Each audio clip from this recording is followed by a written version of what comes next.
to handle the fragmentation.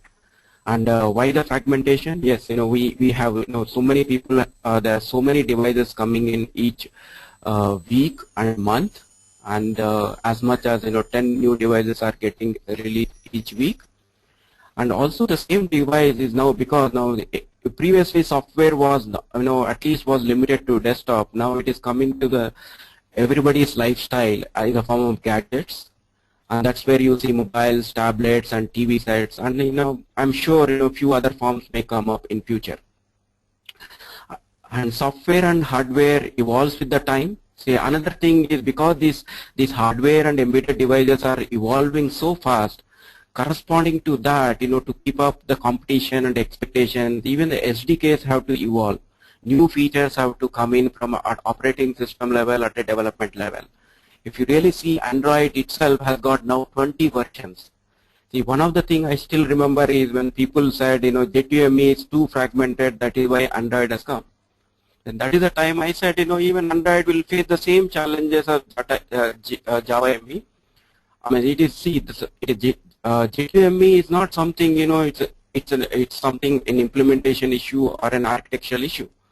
It is a way the software has to evolve, and then there will be some variances. And for those variances, you have to comply, because then only your penetration in the mobile application to everybody is achievable. And also, now with Android success, you will see hundreds of OEMs, and they are actually adding more and more rich features to the mobiles. And they're also giving you proprietary API, because they want to make sure that you use the full power of their device. So basically, in the porting context, you have to meet so many challenges like this. I mean, unless you meet it, your penetration rate for the application, and you realizing, yeah, I will make one application, even if people pay $1, I make 1 million. See, that a dream will never come true unless you overcome the technical challenges to cover all of this. So some of the conventional ways, at least I would say, avoiding porting. So most of the time, at least in Indian services culture, they duplicate the code. So, and then that actually, yes, it seems to give, results, but, over a period of time, it actually attracts, hundreds and hundreds of developers. And there are also some other kind of, cross-platform tools, which actually are very, very immature, but, people buy it because of the hype and, marketing and advertisement. So other approaches in some startups, they will say, actually, because we do consulting with startups, they say, Nagendra, yeah, we don't have so much of money.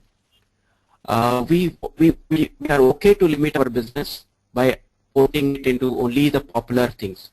But the definition of popular is changing so fast, and they also end up in a messy situation when they want to scale their business. And also there is another myth we see, HTML5 will solve all the problems. So again, it is again, people want to dilute and then face it tomorrow, rather than, it can be, see, in fact, HTML5, or even HTML6 cannot solve this problem. So by the time HTML standards evolve, H6 will have, the APIs, native APIs will go to something else. And also another, very brute force method is a pre-processing, where, you actually put all the things, they still call that as a single source, but it can create much more bugs and highly, it can demand very high maintenance cost.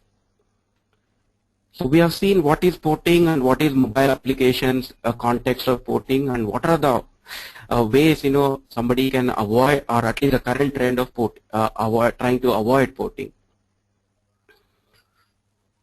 So, but however, we see that, what are the pitfalls, as I said, most of the time, they see in India, in service, in IT culture, most of the time, they only add another mess solving rather than trying to solve the roots of the mess.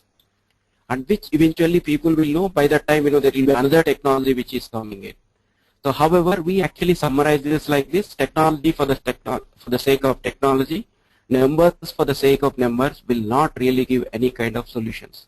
For example, any technology you say, if Android SDK evolves over a period of time, how can a third party can meet that? That even if they meet it, there will be a lag between the third party adopting to the new versions which means you are actually losing out some of the features. So you cannot go to, you have to go, you have to delay going to the market. And also let us assume now there are so many third parties who are addressing this problem. How many such kind of APIs you will learn? And then who will win? And also because third party is also another layer of software, they will have their own bugs. You cannot expect them to be perfect. So all will actually add more and more complexity, and it will not take the business anywhere unless you have tons of money to manage manually. So let me then now just take at this context, if anybody has some questions, I would like to address them.